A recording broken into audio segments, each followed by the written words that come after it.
बचपन में मेरे माता पिता ने मुझे बताया था कि परमेश्वर ने मनुष्य का सृजन किया है और इसलिए मनुष्य को सृष्टिकर्ता की आराधना करते हुए जीना चाहिए। बड़े होने पर मैंने भी सभाओं में भाग लेना शुरू कर दिया। लगभग 2017 में मेरी माँ को कुकर्मी बताकर निष्कासित कर दिया गया क्योंकि उसने कलीसिया के काम में बाधा डाली और हठपूर्वक पश्चाताप करने से इनकार कर दिया। तब से उसने मेरी आस्था में मेरा साथ देना बंद कर दिया। 2018 में मैंने कॉलेज में दाखिला लिया और जब भी मैं घर जाती या मेरी माँ मुझे फ़ोन करती तो वह हमेशा मुझे कड़ी मेहनत करने के लिए कहती और मुझसे पूछती कि पढ़ाई और जीवन को लेकर मेरी क्या योजनाएं हैं। वह शायद ही कभी परमेश्वर में अपनी आस्था का जिक्र करती और मैं भी अपनी पढ़ाई में व्यस्त रहती और शायद ही कभी परमेश्वर के वचन खाती और पीती। इसलिए मैं धीरे धीरे परमेश्वर से दूर होती गई। मैं अक्सर खालीपन और थकावट महसूस करती थी। एक दिन जब मैं 2020 में सर्दियों की छुट्टियों के दौरान घर में थी तो मैंने परमेश्वर के वचनों का एक अंश पढ़ा। सर्वशक्तिमान परमेश्वर कहते हैं, परमेश्वर प्रत्येक व्यक्ति के जन्म से लेकर वर्तमान तक के दशकों के दौरान केवल उसके लिए कीमत ही नहीं चुकाता। परमेश्वर के अनुसार तुम अनगिनत बार इस दुनिया में आए हो और अनगिनत बार तुम्हारा पुनर्जन्म हुआ है। इसका प्रभारी कौन है? परमेश्वर इसका प्रभारी है। तुम्हारे पास इन चीज़ों को जानने का कोई तरीका नहीं है। हर बार जब तुम इस दुनिया में आते हो, परमेश्वर व्यक्तिगत रूप से तुम्हारे लिए व्यवस्थाएं करता है। वह व्यवस्था करता है कि तुम कितने साल जियोगे, किस तरह के परिवार में पैदा होगे, कब तुम अपना घर और करियर बनाओगे और साथ ही तुम इस दुनिया में क्या करोगे और कैसे अपनी आजीविका चलाओगे। परमेश्वर तुम्हारे लिए आजीविका चलाने के तरीके की व्यवस्था करता है ताकि तुम इस जीवन में बिना किसी बाधा के अपना मिशन पूरा कर सको। जहाँ तक यह बात है कि तुम अगले जन्म में क्या करोगे, इसकी व्यवस्था और उपाय परमेश्वर इस आधार पर करता है कि तुम्हारे पास क्या होना चाहिए और तुम्हें क्या दिया जाना चाहिए। परमेश्वर तुम्हारे लिए ऐसी व्यवस्थाएं कितनी ही बार कर चुका है और कम से कम तुम अंत के दिनों के युग में अपने वर्तमान परिवार में पैदा हुए हो। परमेश्वर ने तुम्हारे लिए एक ऐसे परिवेश की व्यवस्था की है जिसमें तुम उस पर विश्वास कर सको। उसने तुम्हें अपनी वाणी सुनने और अपने पास वापस आने की अनुमति दी है ताकि तुम उसका अनुसरण कर सको और उसके घर में कोई कर्तव्य निभा सको। परमेश्वर के ऐसे मार्गदर्शन की बदौलत ही तुम आज तक जीवित रहे। परमेश्वर इस दुनिया में पुनर्जन्म लेने वाली प्रत्येक आत्मा के लिए पूरी जिम्मेदारी लेता है। वह अपने जीवन का मूल्य चुकाते हुए, हर व्यक्ति का मार्गदर्शन करते हुए और उसके प्रत्येक जीवन को व्यवस्थित करते हुए बहुत ध्यान से काम करता है। मनुष्य की खातिर परमेश्वर इतना परिश्रम करता है और इतनी कीमत चुकाता है और वह मनुष्य को ये सभी सत्य और यह जीवन प्रदान करता है। अगर लोग इन अंतिम दिनों में सृजित प्राणियों का कर्तव्य नहीं निभाते और वे सृष्टिकर्ता के पास नहीं लौटते, वे चाहे कितने ही जन्मों और पीढ़ियों से गुजरे हों, अगर अंत में वे अपना कर्तव्य अच्छे से नहीं निभाते और परमेश्वर की अपेक्षाएं पूरी करने में विफल रहते हैं, तब क्या परमेश्वर के प्रति उनका कर्ज बहुत बड़ा नहीं हो जाएगा? क्या वे परमेश्वर की चुकाई सभी कीमतों का लाभ पाने के लिए अयोग्य नहीं हो जाएंगे? वे इतने विवेकहीन होंगे कि इंसान कहलाने लायक नहीं रहेंगे, क्योंकि परमेश्वर के प्रति उनका कर्ज बहुत बड़ा हो जाएगा। इसलिए इस जीवन में यहाँ तुम्हारे पिछले जन्मों की बात नहीं हो रही। अगर तुम अपने लक्ष्य की खातिर उन चीज़ों को त्यागने में नाकाम रहते हो जिनसे तुम्हें प्रेम है, या दूसरी चीज़ें जैसे सांसारिक आनंद और परिवार का प्रेम और सुख, अगर तुम उस कीमत के लिए देह सुख नहीं छोड़ते जो परमेश्वर तुम्हारे लिए चुकाता है, या तुम परमेश्वर के प्रेम का मूल्य नहीं चुकाते हो, तो तुम वाकई दुष्ट हो। दरअसल परमेश्वर के लिए कोई भी कीमत चुकाना सार्थक है। तुम्हारे ओर से परमेश्वर जो कीमत चुकाता है, उसकी तुलना में तुम जो जरा सी मेहनत करते हो या खुद को खपाते हो, उसका क्या मोल है? तुम्हारी जरा सी तकलीफ का क्या मोल है? क्या तुम्हें पता है परमेश्वर ने कितनी पीड़ा सही है? परमेश्वर ने जितनी पीड़ा सही है, उसकी तुलना में तुम्हारी तकलीफ की बात करना भी निरर्थक है। इसके अलावा अपना कर्तव्य निभाकर तुम सत्य और जीवन प्राप्त कर रहे हो, और अंत में तुम जीवित रहोगे और परमेश्वर के राज्य में प्रवेश करोगे। यह कितनी बड़ी आशीष है। जब तुम परमेश्वर का अनुसरण करते हो तो इससे कोई फर्क नहीं पड़ता कि तुम कष्ट सहते हो या नहीं, कीमत चुकाते हो या नहीं। वास्तव में तुम परमेश्वर के साथ काम कर रहे हो। परमेश्वर हमसे जो भी करने को कहता है, हम परमेश्वर के वचन सुनें और उनके अनुसार ही अभ्यास करें। परमेश्वर के विरुद्ध विद्रोह या ऐसा कुछ मत करना जिससे उसे दुख हो। परमेश्वर के साथ काम करने के लिए तुम्हें थोड़ा कष्ट उठाना होगा, कुछ चीज़ों का त्याग करना होगा और कुछ चीज़ों को किनारे करना होगा। तुम्हें शोहरत, लाभ, रुतबा, पैसा और सांसारिक सुखों को छोड़ना होगा, यहाँ तक कि तुम्हें शादी विवाह, कामकाज और संसार में अपने उज्जवल भविष्य का भी त्याग करना होगा। क्या परमेश्वर जानता है कि तुमने इन चीज़ों को त्याग दिया है? क्या परमेश्वर यह सब देख सकता है? परमेश्वर जब यह देखेगा कि तुमने इन चीज़ों को छोड़ दिया है, तो वह क्या करेगा? परमेश्वर को शांति मिलेगी और वह प्रसन्न होगा। परमेश्वर न केवल प्रसन्न होगा, बल्कि वह कहेगा, जो कीमत मैंने चुकाई थी वह फलीभूत हो गई है।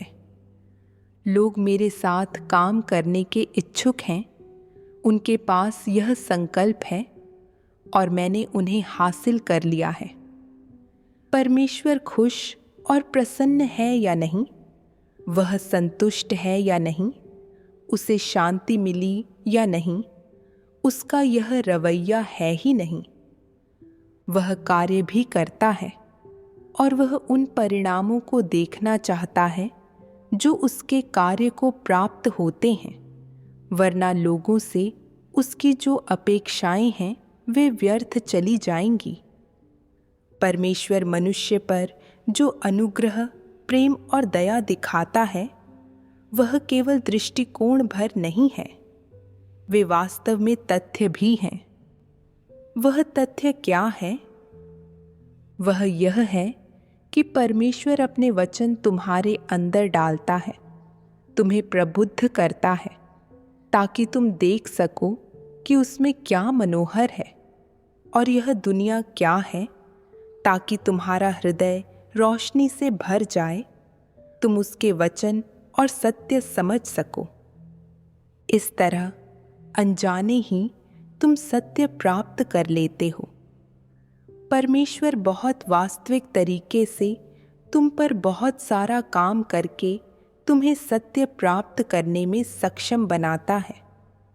जब तुम सत्य प्राप्त कर लेते हो, जब तुम सबसे कीमती चीज़ शाश्वत जीवन प्राप्त कर लेते हो, तब परमेश्वर के इरादे संतुष्ट होते हैं। जब परमेश्वर देखता है कि लोग सत्य का अनुसरण करते हैं और उसके साथ सहयोग करने के लिए तैयार हैं, तो वह खुश और संतुष्ट होता है। तब उसका एक दृष्टिकोण होता है, और जब उसका वह दृष्टिकोण होता है तो वह काम करता है और मनुष्य का अनुमोदन कर उसे आशीष देता है। वह कहता है, मैं तुम्हें इनाम दूंगा, वह आशीष दूंगा जिसके तुम पात्र हो, और तब तुम सत्य और जीवन प्राप्त कर लेते हो। जब तुम्हें सृष्टिकर्ता का ज्ञान होता है और उससे प्रशंसा प्राप्त होती है, तब भी क्या तुम अपने दिल में खालीपन महसूस करोगे? तुम नहीं करोगे। तुम संतुष्ट होगे और आनंद की भावना महसूस करोगे। क्या किसी के जीवन का मूल्य होने का यही अर्थ नहीं है? यह सबसे मूल्यवान और सार्थक जीवन है। मैंने परमेश्वर के वचनों से समझा कि मनुष्य के पास जो कुछ भी है वह परमेश्वर से आता है। हम आज सिर्फ इसलिए जीवित हैं क्योंकि परमेश्वर हमारी देखभाल और रक्षा करता है। और जब लोग सृजित प्राणियों के रूप में अपने कर्तव्य निभाते हैं, तभी उनके पास अंतरात्मा होती है और वे सार्थक जीवन जीते हैं। मेरा अंत के दिनों में पैदा होना और परमेश्वर की वाणी सुनने का भाग्यशाली अवसर पाना परमेश्वर ने युगों पहले ही तय कर दिया था। साथ ही मेरी जिम्मेदारियां और मिशन भी तय कर दिए थे। भले ही मैं बचपन से ही आस्था में अपने माता पिता का अनुसरण करती थी, लेकिन मैंने कभी कोई कर्तव्य नहीं निभाया था। मैं कॉलेज में दाखिला लेते वक्त कर्तव्य निभाना चाहती थी, लेकिन मैं अपनी पढ़ाई और भविष्य की संभावनाओं को नहीं छोड़ पाई। मैं नियमानुसार सभाओं में जाती थी, लेकिन मेरा दिल परमेश्वर से दूर था। पीछे मुड़कर देखूं तो कॉलेज में मेरे साथ जुड़े लगभग सभी लोग अविश्वासी थे, और समय के साथ मैं भी दुष्ट प्रवृत्तियों का अनुसरण करने लगी, खाने पीने और मौज मस्ती करने लगी। परमेश्वर के वचन खाने पीने में बहुत कम समय बिताने लगी, और मैं अधिक से अधिक स्वार्थी और धोखेबाज बनती गई। मैं उन लोगों से अलग नहीं थी जो विश्वास नहीं करते थे। मैंने परमेश्वर के वचनों के बारे में सोचा। कर्तव्य निभाते हुए समस्याएं हल करने के लिए सत्य की खोज करके ही लोग जीवन में आगे बढ़ सकते हैं। मुझे समझ आया कि सिर्फ अपना कर्तव्य निभाकर और परमेश्वर के कार्य का अनुभव करके ही हम सत्य पा सकते हैं और जीवन में आगे बढ़ते रह सकते हैं, और अंततः परमेश्वर द्वारा प्राप्त किए जा सकते हैं। अगर हम अपना कर्तव्य नहीं निभाते हैं और सांसारिक प्रवृत्तियों का अनुसरण करते हैं, तो हम उद्धार कैसे पा सकते हैं? इसके बाद मैंने संयोग से परमेश्वर के वचनों का एक भजन सुना। जागो भाइयों, जागो बहनों, मेरे दिन में देरी नहीं होगी। समय जीवन है और समय को थाम लेना जीवन बचाना है। वह समय बहुत दूर नहीं है। यदि तुम लोग महाविद्यालय की प्रवेश परीक्षा में उत्तीर्ण नहीं होते तो तुम पढ़ाई कर सकते हो और जितनी बार चाहो फिर से परीक्षा दे सकते हो। लेकिन मेरा दिन अब और देरी बर्दाश्त नहीं करेगा। याद रखो, याद रखो, मैं इन अच्छे वचनों के साथ तुमसे आग्रह करता हूँ। दुनिया का अंत खुद तुम्हारी आंखों के सामने प्रकट हो रहा है और बड़ी बड़ी आपदाएं तेजी से निकट आ रही हैं। क्या अधिक महत्वपूर्ण है, तुम लोगों का जीवन या तुम्हारा सोना, खाना पीना और पहनना ओढ़ना? समय आ गया है कि तुम इन चीज़ों पर विचार करो। यह भजन सुनने के बाद मुझे एहसास हुआ कि मेरे पास कर्तव्य निभाने के लिए ज़्यादा समय नहीं बचा है। जब मैंने कॉलेज में प्रवेश के लिए परीक्षाएं दी, अगर मैं फेल हो जाती तो मैं 1 और साल स्कूल में रहकर फिर से परीक्षाएं दे सकती थी। लेकिन परमेश्वर द्वारा बचाए जाने का सिर्फ एक ही मौका है, और अगर हम इसे चूक जाते हैं तो यह दोबारा नहीं मिलता। मैंने यह भी सोचा कि महामारी कितनी गंभीर है और कैसे परमेश्वर की देखभाल और सुरक्षा के बिना हम कभी भी मर सकते हैं। मुझे लगा कि महामारी परमेश्वर का मुझे चेतावनी देने का तरीका है। मैं सालों से सांसारिक प्रवृत्तियों के पीछे भागती रही और बहुत समय बर्बाद कर दिया। कर्तव्य निभाने और सत्य पाने के बहुत से मौके गंवा दिए। अब मैं कोई और मौका नहीं गंवाना चाहती थी। अगर मैंने इस कीमती समय का इस्तेमाल कर्तव्य निभाने और अच्छे कर्मों की तैयारी करने में नहीं किया तो मैं आपदा में बह जाऊंगी और पछताने का मौका नहीं मिलेगा। अब मुझे अपना कर्तव्य निभाने की तुरंत ज़रूरत महसूस हुई, और जब महामारी के कारण लगा लॉकडाउन खत्म हुआ तो मैंने नए लोगों के सिंचन का कर्तव्य निभाना शुरू कर दिया। चूंकि महामारी अभी भी फैल रही थी तो मैं ऑनलाइन क्लास ले रही थी और मेरी ज़्यादा कक्षाएं नहीं हो रही थी। इसलिए मैं क्लास लेने के साथ अपना कर्तव्य भी निभा सकती थी। मैंने कभी नहीं सोचा था कि इससे मेरी माँ नाखुश हो जाएगी, क्योंकि वह चाहती थी कि मैं अपने खाली समय में कोई पार्ट टाइम नौकरी करूं। एक रात उसने मुझसे गुस्से में पूछा, मैंने तुम्हें नौकरी करने के लिए कहा था, तुमने इस बारे में क्या सोचा है? मैंने कहा, मुझे बस अपना कर्तव्य निभाना है। वह बहुत गुस्सा हो गई और बोली,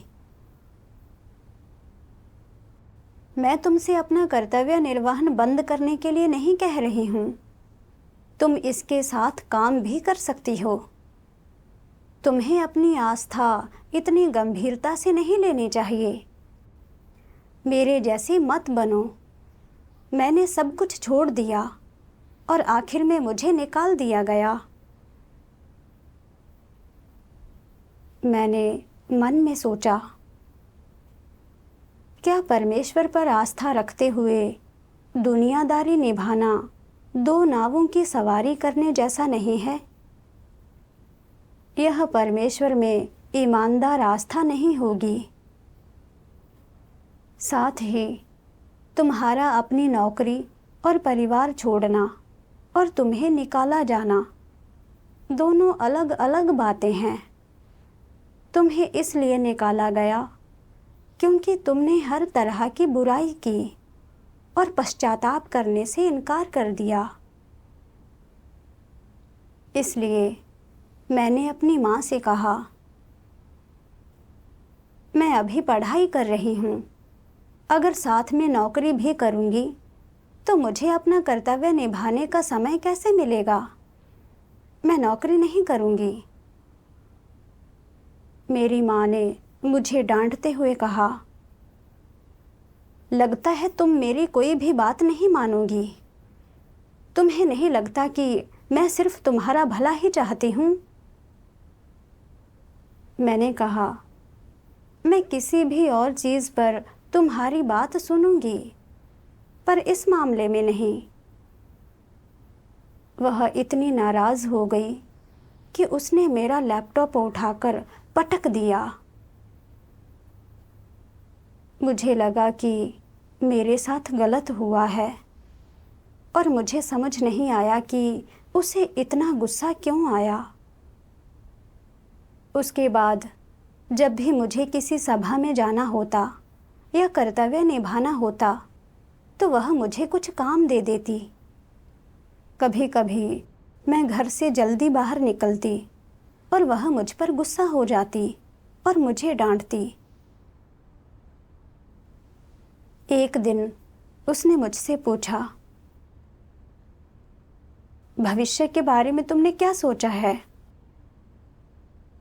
मैंने कहा, मैंने परमेश्वर के घर में अपना कर्तव्य निभाने का फैसला किया है। उसने देखा कि मैं अपने कर्तव्य को प्राथमिकता दे रही हूँ, इसलिए उसने कठोर भाव से कहा, इतने सालों तक मैंने तुम्हें पाल पोस कर बड़ा किया, लेकिन इसका कोई फ़ायदा नहीं हुआ। मेरे लिए एक कुत्ता पालना बेहतर होता। मैं उस कुत्ते को खाना खिलाती तो वह मुझे देखकर अपनी पूंछ हिलाता। मैंने तुम्हारे लिए जो भी मेहनत की, उसके बदले में मुझे क्या मिला? अभी निकल जाओ, जहाँ दिल करे वहाँ चली जाओ। मुझे इस घर में कोई मुफ्तखोर नहीं चाहिए। यह सुनकर मैं दंग रह गई और सोचने लगी, मैं बस परमेश्वर में विश्वास करती हूँ। मैंने कोई गलत काम नहीं किया है और फिर भी तुम मुझे बाहर निकालना चाहती हो। मेरी माँ कहती गई, अगर तुम अपनी आस्था और कर्तव्य पर कायम रहे तो यह परिवार टूट जाएगा। आज से मेरी कोई बेटी नहीं होगी और तुम्हारी कोई माँ नहीं होगी। मैंने तुम्हें बेकार ही पाला है। जब उसने ऐसा कहा तो मुझे बहुत दुख हुआ और मुझे लगा कि मेरे साथ गलत हुआ है। मैंने सोचा, मेरी माँ परमेश्वर में विश्वास करती थी, क्या उसे मेरा साथ नहीं देना चाहिए? वह मुझे क्यों रोक रही है? मुझे लगा कि मेरे सामने दो रास्ते हैं, परमेश्वर में आस्था रखने, अपना कर्तव्य निभाने और अपनी माँ के साथ अपने रिश्ते खत्म करने का रास्ता, और अपने स्नेह को संतुष्ट करने, परमेश्वर को धोखा देने और अपना कर्तव्य नहीं निभा पाने का रास्ता। जब मेरे सामने विकल्प आए तो मेरा दिल दो हिस्सों में बंट गया। मुझे अपनी माँ से बहुत गहरा लगाव था। उसने मुझे जीवन भर बहुत प्यार किया था। उसने अच्छा खाना नहीं खाया, नए कपड़े नहीं पहने, लेकिन मुझे हमेशा बेहतरीन चीज़ें दी। वह मेरे लिए सबसे अहम इंसान थी। लेकिन मैं परमेश्वर को भी नहीं छोड़ सकती थी। परमेश्वर ने मुझे जीवन दिया था, परमेश्वर ने ही मुझे मेरी जीवंत सांस दी थी और मैं बड़ी हो रही थी। तब उसने मेरी देखभाल और रक्षा की। मेरी सेहत कभी अच्छी नहीं रहती थी और मैं अक्सर बीमार पड़ जाती थी। परमेश्वर की देखभाल और सुरक्षा के बिना मैं बहुत पहले ही मर गई होती और आज यहाँ नहीं होती। अगर मैं अपनी माँ को छोड़ दूँ तो कम से कम मैं जी तो पाऊँगी, लेकिन अगर मैंने परमेश्वर को छोड़ दिया तो क्या मैं सिर्फ एक चलती फिरती लाश नहीं बनकर रह जाऊँगी? फिर जीवन का क्या मतलब रह जाएगा? मुझे पता था कि मुझे परमेश्वर में आस्था रखनी होगी, लेकिन अगर मैंने वह चुनाव किया तो क्या भविष्य में मेरी कोई माँ नहीं होगी? मेरा प्यारा अच्छा परिवार खो जाएगा। मुझे अपनी माँ की ओर से बहुत दबाव महसूस हुआ। दोनों में एक चुनना क्यों जरूरी था? मुझे यह चुनाव क्यों करना था? फिर मैंने परमेश्वर के वचनों के एक अंश के बारे में सोचा जो मैंने पहले पढ़ा था। सर्वशक्तिमान परमेश्वर कहते हैं, परमेश्वर द्वारा मनुष्य के भीतर किए जाने वाले कार्य के प्रत्येक चरण में बाहर से यह लोगों के मध्य अंतःक्रिया प्रतीत होता है, मानो यह मानव व्यवस्थाओं द्वारा या मानवीय विघ्न से उत्पन्न हुआ हो। किंतु पर्दे के पीछे कार्य का प्रत्येक चरण और घटित होने वाली हर चीज शैतान द्वारा परमेश्वर के सामने चली गई बाजी है और लोगों से अपेक्षित है कि वे परमेश्वर के लिए अपनी गवाही में अडिग बने रहें। उदाहरण के लिए, जब अय्यूब को आजमाया गया था, पर्दे के पीछे शैतान परमेश्वर के साथ दांव लगा रहा था और अय्यूब के साथ जो हुआ वह मनुष्यों के कर्म थे और मनुष्यों का विघ्न था। परमेश्वर द्वारा तुम लोगों में किए गए कार्य के हर कदम के पीछे शैतान की परमेश्वर के साथ बाजी होती है। इस सब के पीछे एक संघर्ष होता है। परमेश्वर के वचनों ने मुझे समझाया कि भले ही सतह पर ऐसा लग रहा है कि मेरी माँ मुझ पर दबाव डाल रही है और मुझे चुनने के लिए मजबूर कर रही है, लेकिन इस सब के पीछे आध्यात्मिक लड़ाई है। यह शैतान का प्रलोभन भी था। शैतान मेरी सबसे बड़ी कमज़ोरी जानता था और इसलिए उसने स्नेह का इस्तेमाल करके मुझ पर अपनी आस्था त्यागने का दबाव बनाया। अगर मैंने अपनी माँ का अनुसरण किया होता, अपनी आस्था और कर्तव्य त्याग दिए होते, तो मैं शैतान की चाल में फंस जाती और उद्धार पाने का मौका गंवा देती। चाहे मुझे मेरे घर से निकाला जाए या नहीं, मैं स्नेह के लिए परमेश्वर को धोखा नहीं दे सकती और अपना कर्तव्य नहीं छोड़ सकती। मैंने परमेश्वर के और भी वचनों के बारे में सोचा। जब परीक्षणों से तुम्हारा सामना हो तो तुम्हें परमेश्वर को संतुष्ट करना चाहिए।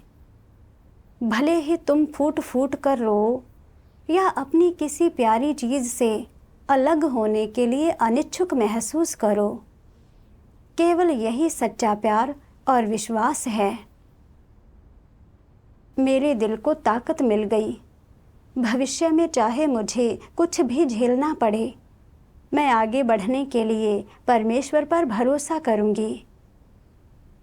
इसलिए मैंने माँ से कहा, मुझे हमेशा से यह परिवार चाहिए था और मुझे हमेशा से तुम और पापा चाहिए थे। मैं चाहे आधा पेट भर के और कम खर्च करके रह लूँगी और तुम्हारी अच्छी बेटी बनूँगी। अगर मैं तुम्हारी ज़रूरतें पूरा नहीं कर सकती तो इसका मतलब है कि मैं ऐसा नहीं कर पा रही, मैं इससे बेहतर नहीं कर सकती। लेकिन परमेश्वर पर विश्वास करना और अपना कर्तव्य निभाना ही सही मार्ग है और मैं इसे छोड़ नहीं सकती। मेरी माँ बेहद नाराज़ हो गई और बाद में वहाँ से चली गई और कहीं और किराए पर रहने लगी। कभी कभी मेरी माँ मुझे बात करने के लिए अपने किराए के घर पर बुला लेती थी। एक बार उसने मुझसे कहा, तुम्हारे पापा की सेहत ठीक नहीं है, तुम्हें उनके बारे में सोचना होगा।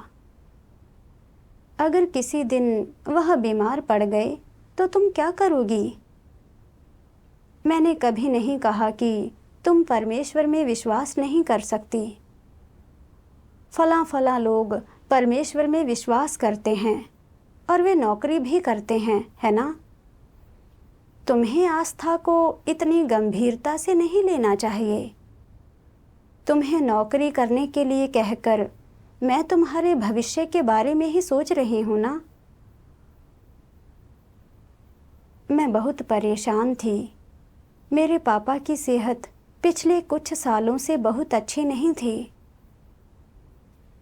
अगर वह वाकई बीमार पड़ गए तो मैं उनकी बेटी होने के नाते मैं बिना पैसे के क्या करूँगी? जितना मैं इसके बारे में सोचती, मैं उतनी ही दुखी होती। मैं अपने दिल में परमेश्वर से प्रार्थना करती रही, हे परमेश्वर, मुझे शैतान के जाल से बचाओ। मैं तुम्हें संतुष्ट करना चाहती हूँ, लेकिन मैं कमज़ोर हूँ। मैं जल्द ही इस घेरे में टूट जाऊंगी। मुझे शैतान की चाल समझने और तुम्हारे सामने अपनी गवाही में दृढ़ रहने की आस्था दो। प्रार्थना करने के बाद परमेश्वर के ये वचन मेरे मन में आए, तुम उन्हें मेरे हाथों में क्यों नहीं सौंप देते? क्या तुम्हें मुझ पर पर्याप्त विश्वास नहीं है? या ऐसा है कि तुम डरते हो कि मैं तुम्हारे लिए अनुचित व्यवस्थाएं करूँगा? परमेश्वर के वचनों से अचानक मेरे दिल में रोशनी आ गई। परमेश्वर सब पर संप्रभुता रखता है और वह हमारा जीवन और मृत्यु नियंत्रित करता है।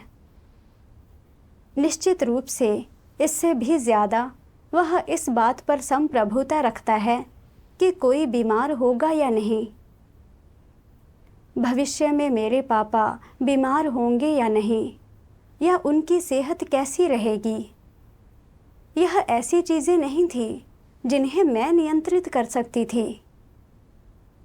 मुझे उन्हें परमेश्वर के हाथों में छोड़ देना चाहिए और परमेश्वर की संप्रभुता और व्यवस्थाओं के अधीन हो जाना चाहिए। मैं यह भी समझ गई कि मेरी माँ शैतान का अनुचर बन गई थी। मेरे साथ कठोर होकर भी वह नाकाम रही तो उसने नर्म रुख अपनाया।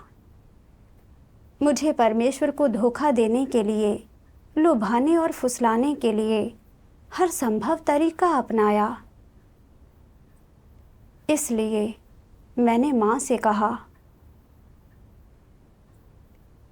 मैं अब वयस्क हूँ, मैं अपने लिए सोच सकती हूँ और अपने फैसले ले सकती हूँ। मैं परमेश्वर में आस्था रखने पर अटल हूँ। मेरी आस्था सिर्फ परमेश्वर को स्वीकारने और दिल में उस पर विश्वास करने से कहीं ज़्यादा है। अगर मैं अपना कर्तव्य नहीं निभाती हूँ तो क्या सच में मेरी परमेश्वर में आस्था होगी?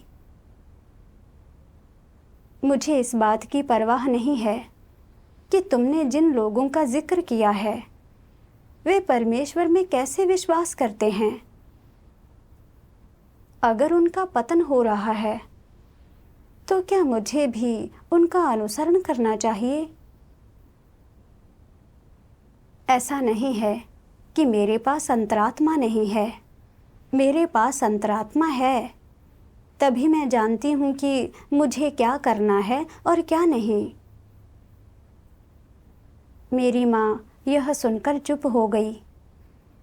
मुझे पता था कि मैं ये शब्द नहीं कह सकती थी। शैतान की साजिशों का मुकाबला करने के लिए परमेश्वर ही मेरा मार्गदर्शन कर रहा था। फिर भी घर जाते समय मैं बहुत परेशान थी।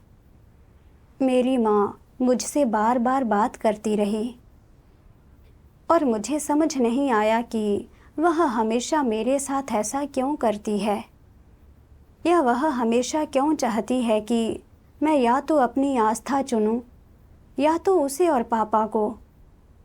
यह सब आखिर कब खत्म होगा? मैं वाकई अब इस स्थिति से गुजरना नहीं चाहती थी। चलते चलते मुझे परमेश्वर के वचनों का एक अंश याद आया। सर्वशक्तिमान परमेश्वर कहते हैं, जब परमेश्वर मनुष्य का शोधन करने के लिए कार्य करता है तो मनुष्य को कष्ट होता है। जितना अधिक मनुष्य का शोधन होगा, उसके पास उतना ही अधिक परमेश्वर प्रेमी हृदय होगा और परमेश्वर की शक्ति उसमें उतनी ही अधिक प्रकट होगी। इसके विपरीत मनुष्य का शोधन जितना कम होता है, उसमें परमेश्वर प्रेमी हृदय उतना ही कम होगा और परमेश्वर की शक्ति उसमें उतनी ही कम प्रकट होगी। ऐसे व्यक्ति का शोधन और पीड़ा जितनी अधिक होगी और जितनी अधिक यातना वह सहेगा, परमेश्वर के प्रति उसका प्रेम उतना ही गहरा होता जाएगा और परमेश्वर में उसका विश्वास उतना ही अधिक सच्चा हो जाएगा और परमेश्वर के विषय में उसका ज्ञान भी उतना ही अधिक गहन होगा। चलते चलते मैंने परमेश्वर के वचनों के इस अंश पर विचार किया और मुझे पता भी नहीं चला कि कब मेरे हृदय में ऊर्जा भर गई। सिर्फ इसलिए कि मैंने अब आस्था का मार्ग चुना है, तभी शैतान मुझे रोकने की कोशिश कर रहा है। अगर मैं परमेश्वर में विश्वास नहीं करती और अपना कर्तव्य नहीं निभाती तो मेरा इस तरह से शोधन नहीं होता।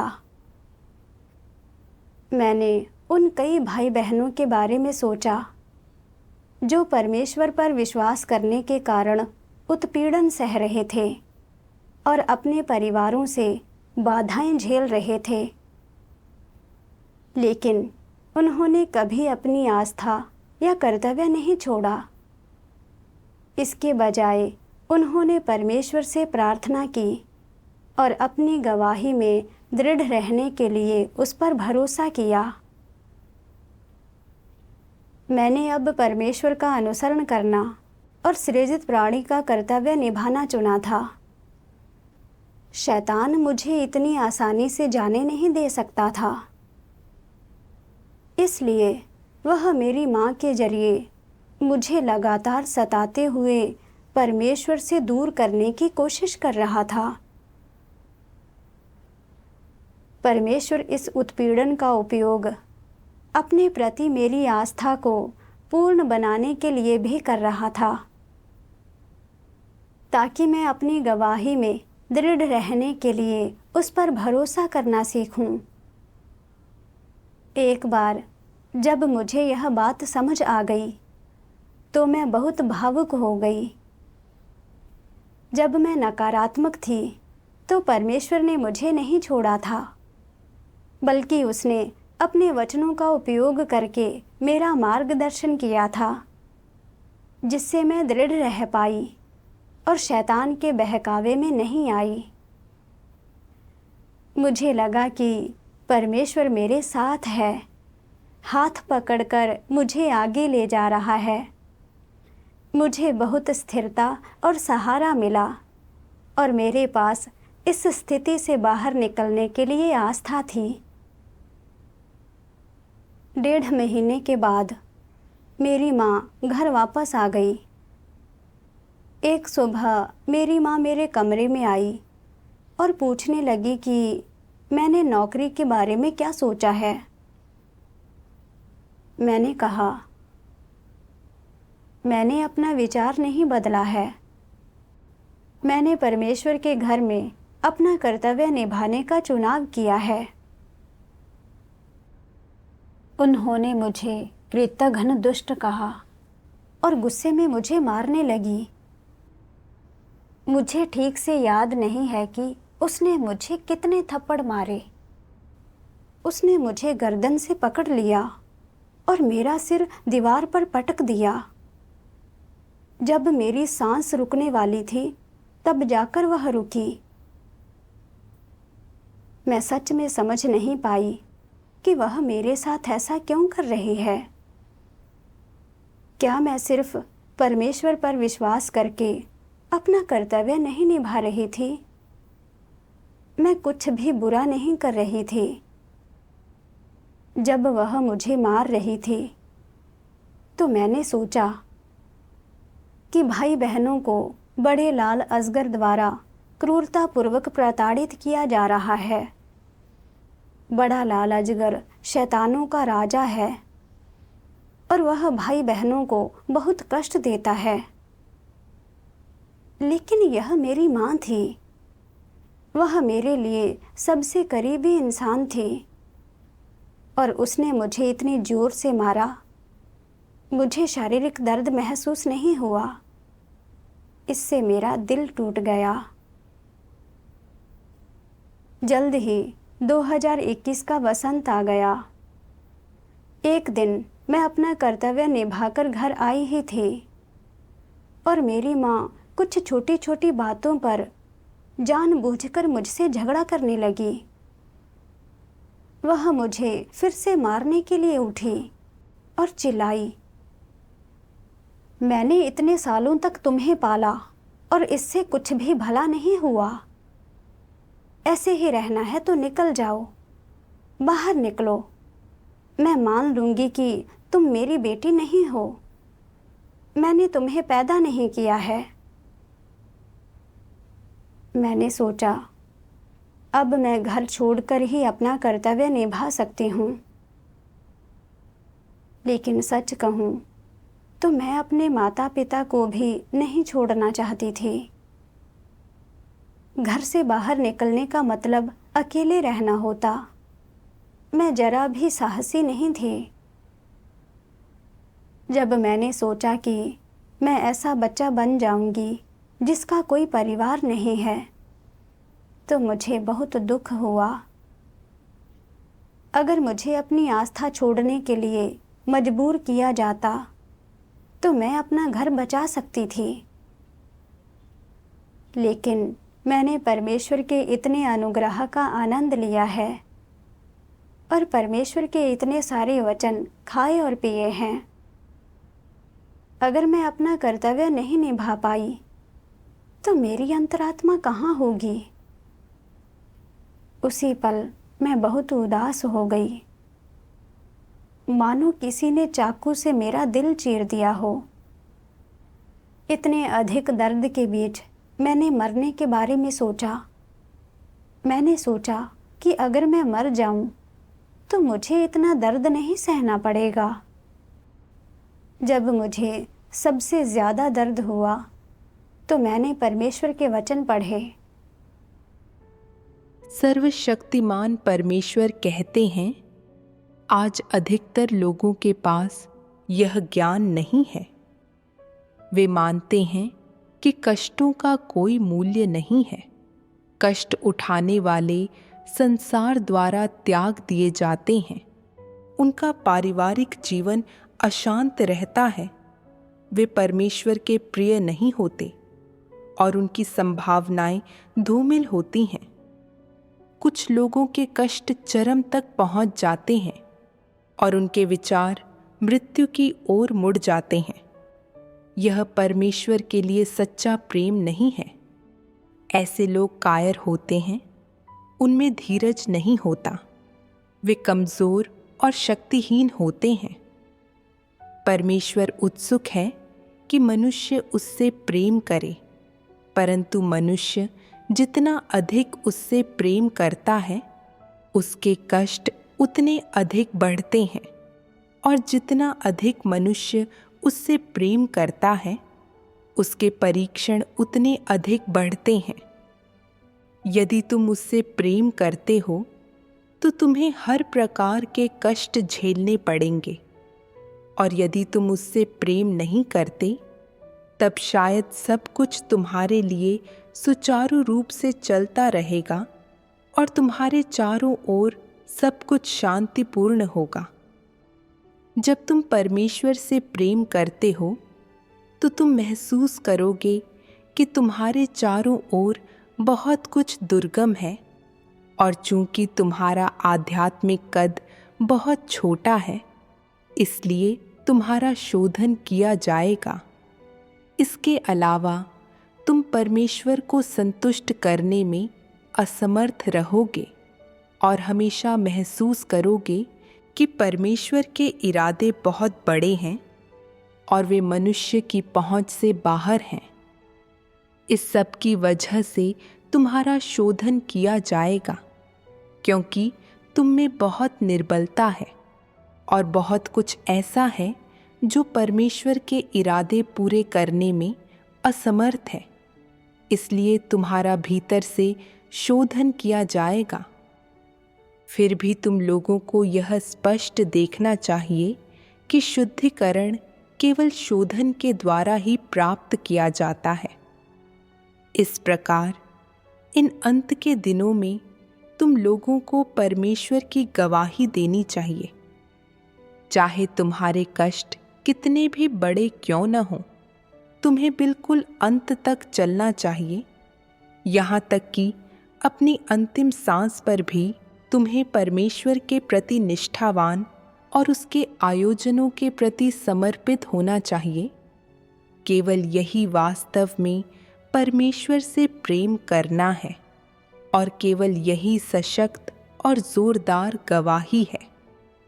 परमेश्वर के अधिकांश कार्य से यह देखा जा सकता है कि परमेश्वर सचमुच मनुष्य से प्रेम करता है। हालांकि मनुष्य की आत्मा की आँखों का पूरी तरह से खुलना अभी बाकी है, और वह परमेश्वर के अधिकांश कार्य और उसके इरादों को और उससे संबंधित बहुत सी प्यारी चीज़ों को देखने में असमर्थ है। मनुष्य में परमेश्वर के प्रति सच्चा प्रेम बहुत कम है। तुमने इस पूरे समय के दौरान परमेश्वर पर विश्वास किया है, और आज परमेश्वर ने बच निकलने के सारे मार्ग बंद कर दिए हैं।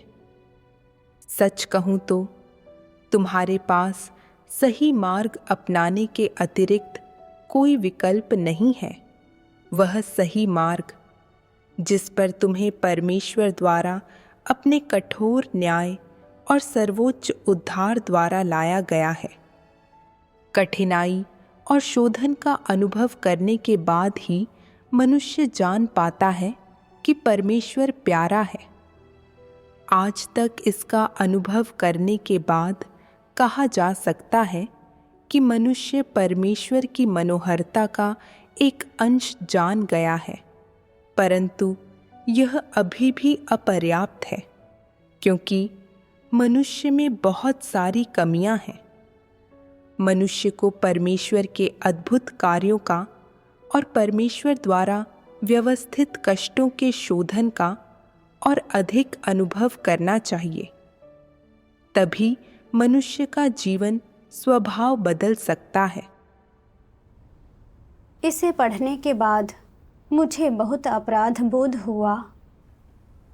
दुख का सामना करना परमेश्वर का प्रेम है, लेकिन मुझे हमेशा लगता था कि यह स्थिति बहुत दर्दनाक है और मैं इससे गुजरना नहीं चाहती थी। मैं वाकई बहुत नाजुक थी। मैंने कहा, कि मैं अपना कर्तव्य निभाना चाहती हूँ, लेकिन जब हालात मुश्किल हो गए तो मैं पीछे हटना चाहती थी और यहाँ तक कि मरने के बारे में भी सोच रही थी। क्या यह वाकई मेरा शैतान की चाल में फंसना नहीं था? अगर मैं घर छोड़ दूं तो भी मेरे पास परमेश्वर होगा। यह मुझे स्वतंत्र रूप से जीने के लिए प्रशिक्षित करने और समस्याएं आने पर परमेश्वर पर भरोसा करना सिखाने के लिए एकदम सही था। यह मेरे जीवन के लिए फ़ायदेमंद था। एक बार जब मैंने परमेश्वर का इरादा समझ लिया तो मेरे दिल में अब और पीड़ा नहीं हुई। मैं अपनी वर्तमान स्थिति से गुजरने के लिए तैयार थी। मैंने घुटने टेके और परमेश्वर से प्रार्थना की, हे परमेश्वर, चाहे आगे का रास्ता कितना भी कठिन क्यों ना हो, मैं दृढ़ता से आगे बढ़ती रहूंगी। मेरा मार्गदर्शन करो। प्रार्थना करने के बाद मुझे और भी शांति और सुकून मिला। अगले दिन मैंने अपनी माँ से कहा कि मैं कहीं किराए पर रहने जा रही हूँ। अप्रत्याशित रूप से उसका रवैया अचानक बदल गया और वह खुद ही मुझसे बात करने लगी। अगले कुछ दिनों में उसका रवैया काफ़ी नर्म हो गया। मैंने अब्राहम के बारे में सोचा, जब परमेश्वर ने उसे अपना सबसे प्यारा बेटा परमेश्वर को अर्पित करने के लिए कहा। भले ही वह ऐसा करने के लिए अनिच्छुक था। जब उसने अपना बेटा परमेश्वर को अर्पित करने का निश्चय किया तो परमेश्वर ने उसे नहीं लिया। परमेश्वर चाहता था कि अब्राहम ईमानदारी और आज्ञाकारिता दिखाए। इस अनुभव के बारे में सोचते हुए मुझे लगता है कि परमेश्वर मेरी परीक्षा ले रहा था। एक बार जब मैंने अपना कर्तव्य निभाने का संकल्प कर लिया तो शैतान के पास कोई सहारा नहीं बचा और मैं आखिरकार बिना किसी बाधा के अपना कर्तव्य निभा सकी। बाद में मैंने परमेश्वर के और वचन पढ़े और अपनी माँ के बारे में कुछ समझ हासिल की। सर्वशक्तिमान परमेश्वर कहते हैं, भाइयों बहनों में से जो लोग हमेशा अपनी नकारात्मकता का गुबार निकालते रहते हैं, वे शैतान के अनुचर हैं और वे कलीसिया को परेशान करते हैं। ऐसे लोगों को अवश्य ही एक दिन निकाल दिया जाना चाहिए। परमेश्वर में विश्वास रखते हुए अगर लोगों के पास परमेश्वर का भय मानने वाला दिल न हो, परमेश्वर के प्रति समर्पण करने वाला दिल न हो, तो ऐसे लोग न सिर्फ परमेश्वर के लिए कोई कार्य कर पाने में असमर्थ होंगे, बल्कि वे परमेश्वर के कार्य में बाधा डालने वाले और उसका विरोध करने वाले लोग बन जाएंगे। परमेश्वर में विश्वास करना किंतु उसके प्रति समर्पण न करना या उसका भय न मानना और उसका प्रतिरोध करना किसी भी विश्वासी के लिए सबसे बड़ा कलंक है। यदि विश्वासी अपनी बोली और आचरण में हमेशा ठीक उसी तरह लापरवाह और असंयमित हों जैसे अविश्वासी होते हैं, तो ऐसे लोग अविश्वासी से भी अधिक दुष्ट होते हैं। ये मूल रूप से राक्षस हैं। जो लोग कलीसिया के भीतर विषैली दुर्भावनापूर्ण बातों का गुबार निकालते हैं, भाई बहनों के बीच अफवाहें व अशांति फैलाते हैं और गुटबाजी करते हैं, तो ऐसे सभी लोगों को कलीसिया से निकाल दिया जाना चाहिए था। अब चूंकि यह परमेश्वर के कार्य का एक भिन्न युग है, इसलिए ऐसे लोग नियंत्रित हैं, क्योंकि उन्हें निश्चित रूप से निकाला जाना है। शैतान द्वारा भ्रष्ट ऐसे सभी लोगों के स्वभाव भ्रष्ट हैं। कुछ के स्वभाव पूरी तरह से भ्रष्ट हैं, जबकि अन्य लोग इनसे भिन्न हैं। न केवल उनके स्वभाव शैतानी हैं, बल्कि उनकी प्रकृति भी बेहद विद्वेषपूर्ण है। उनके शब्द और कृत्य न केवल उनके भ्रष्ट शैतानी स्वभाव को प्रकट करते हैं, बल्कि ये लोग असली दानव और शैतान हैं। उनके आचरण से परमेश्वर के कार्य में गड़बड़ी और विघ्न पैदा होता है। इससे भाई बहनों के जीवन प्रवेश में विघ्न पड़ता है और कलीसिया के सामान्य कार्यकलापों को क्षति पहुंचती है।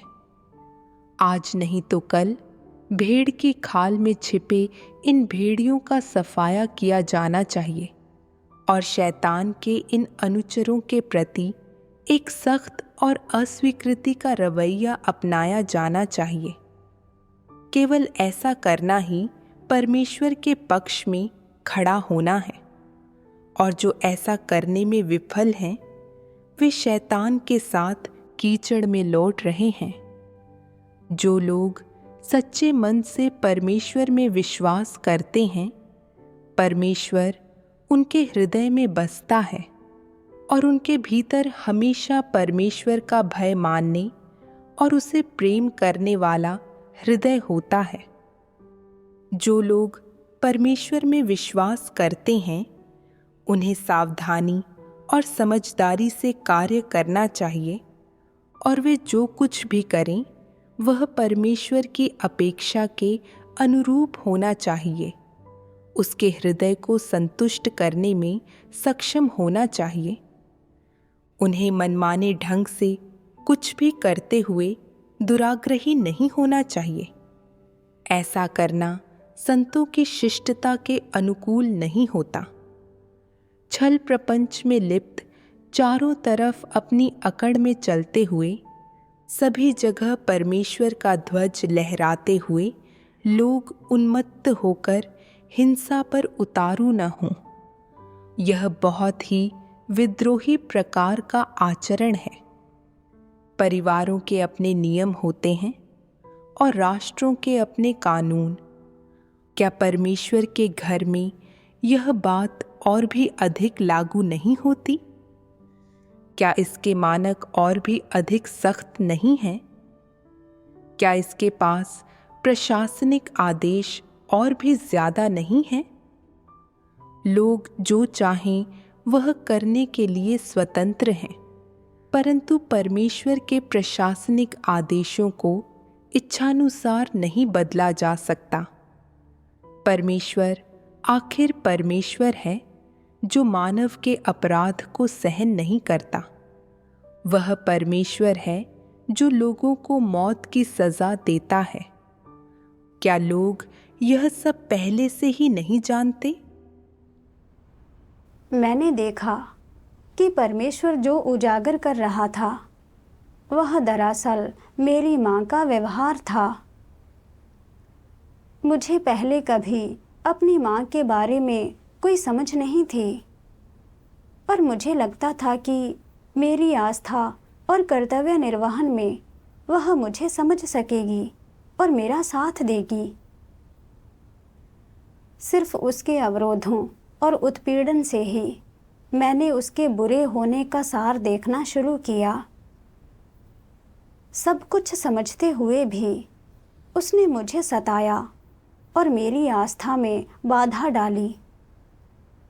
यह उसके परमेश्वर से घृणा करने वाले सार द्वारा निर्धारित किया गया था। मैं पहले उसके दिखावे से गुमराह हो सकती थी, यह सोचकर कि उसने कई वर्षों तक परमेश्वर पर विश्वास किया है, परिवार और करियर त्यागा है और बहुत कुछ सहा है, कि वह एक सच्ची विश्वासी है। और भले ही उसे कलीसिया से निकाल दिया गया हो, शायद एक दिन वह खुद को बदल लेगी। लेकिन असल में ना सिर्फ उसने पश्चाताप नहीं किया, उसके मन में परमेश्वर के घर के बारे में धारणाएं थी और उसने अपनी नकारात्मकता दिखाई, यहाँ तक कि मुझे परमेश्वर पर विश्वास करने और अपना कर्तव्य निभाने से भी रोका। वह चाहती थी कि मैं दुनियादारी भी समझूं और परमेश्वर पर विश्वास भी करूं। ऐसा लगता था कि उसे मेरी फिक्र है, लेकिन असल में वह चाहती थी कि मैं परमेश्वर से दूर हो जाऊं और बचाए जाने का मौका गवा दूं। वह जानती थी कि मैं अपना परिवार खोने से डरती हूँ, इसलिए उसने मेरी आस्था में मुझे सताने के लिए हर तरह के तरीके अपनाए। अगर मैं उसकी बात नहीं मानती तो वह मुझ पर अपशब्दों के तीर चलाती और यहाँ तक कि मुझे मारती भी थी। मैंने देखा कि मेरी माँ की प्रकृति सत्य से घृणा करने वाली और परमेश्वर के प्रति शत्रुतापूर्ण थी।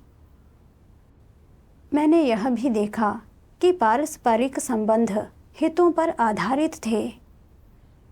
जब मैंने अपना कर्तव्य निभाने का फैसला किया और नौकरी नहीं की, उसके हिसाब से नहीं चली, तो वह मेरे खिलाफ हो गई और मुझे मारा और डांटा, मुझे अपनाने से इनकार करना चाहा और यहाँ तक कि मुझे घर से निकाल दिया। मैंने देखा कि वह वाकई मुझसे प्यार नहीं करती थी। एक बार जब मैं कुछ हद तक अपनी माँ का सार पहचान गई, तो मेरा दिल उसके प्रति अपना स्नेह त्यागने में सक्षम हो गया। मैं 1 साल तक इस स्थिति से गुजरी और परमेश्वर ने मुझे मेरी माँ की बाधाओं और उत्पीड़न पर काबू पाने में मदद की। मुझे लगता है कि परमेश्वर के वचनों में शक्ति और अधिकार है। उसने मुझे बार बार नकारात्मकता और कमजोरी से बाहर निकाला और मुझे अपनी माँ के कुकर्मी होने के सार के बारे में भी कुछ समझ मिली। मुझे बचाने के लिए परमेश्वर का धन्यवाद।